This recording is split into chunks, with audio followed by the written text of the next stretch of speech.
Frères et sœurs, le Seigneur soit avec vous. Nous célébrons aujourd'hui le troisième dimanche du temps de Pâques.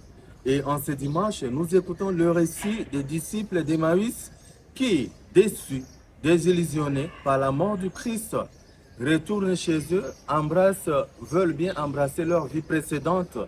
Et ainsi, avec la présence du Christ, ils passent d'une foi erronée, d'une foi naïve, d'une foi désillusionnée, à une foi ancrée, à une foi ardente. Et ceci est basé sur les Écritures saintes et aussi sur le partage du pain, préfiguration de l'Eucharistie que nous célébrons aujourd'hui. Frères et sœurs, il n'est pas étonnant de voir que les disciples soient déçus et qu'ils prennent la décision de retourner chez eux. C'est tout à fait normal, mais parce que même du vivant du Christ, il y avait cette malcompréhension de sa personne. C'est pourquoi, dans Matthieu 16, 13, il pose la question d'une manière expresse aux apôtres, selon que disent les gens de moi. Et il y a des réponses lapidaires qui se donnent, seulement inspirées par l'Esprit Saint.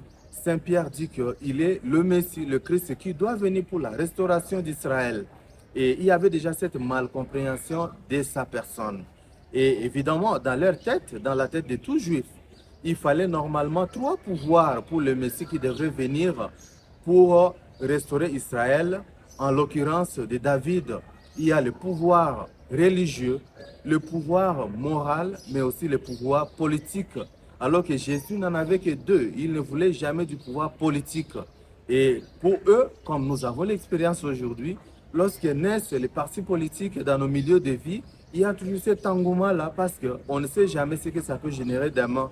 Et les apôtres sûrement pensaient qu'une fois le Messie intronisé, ils pourront être des cadres, des ministres, des bourgmestres, tout ça, des députés comme nous le savons. Mais pour le Christ, sa vie comme Messie n'était pas cette vie de pouvoir politique.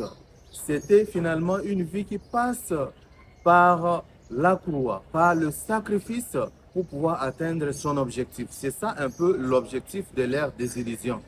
Mais il est très important de voir comment le Christ chemine avec eux afin qu'ils passent d'une foi naïve à une foi ancrée sur la connaissance des Écritures, mais aussi le partage du pain. Quand ils les rencontrent sur leur route vers Emmaüs, il ne les blâme pas. Il est tout à fait gentil avec eux. Le Christ n'impose pas le salut. Le Christ ne fait pas le forcing, mais il propose et il amène petit à petit chaque jour à la découverte d'une foi normalement basée sur une bonne compréhension des Écritures. Et ainsi, à travers les Écritures et le partage du pain, il est fait finalement passer à une foi ardente, comme je l'ai dit. Frères et sœurs, je crois que la trajectoire ou même ces voyages spirituels des disciples d'Emmaüs serait aussi le nôtre aujourd'hui. Parfois, nous avons une mauvaise compréhension de notre foi et des aspects de notre foi. Et la foi ici, ce n'est pas de l'injection. C'est une découverte chaque jour. C'est un mystère. Ça se laisse découvrir chaque jour, à chaque fois que Dieu nous le permet. Et voilà, nous sommes obligés et nous sommes invités à nous laisser être accompagnés de Jésus à la lumière des Écritures saintes, mais aussi à la célébration de l'Eucharistie où nous participons au banquet communautaire qui nous amène au salut. Alors, nous allons prier aujourd'hui pour nos frères et sœurs.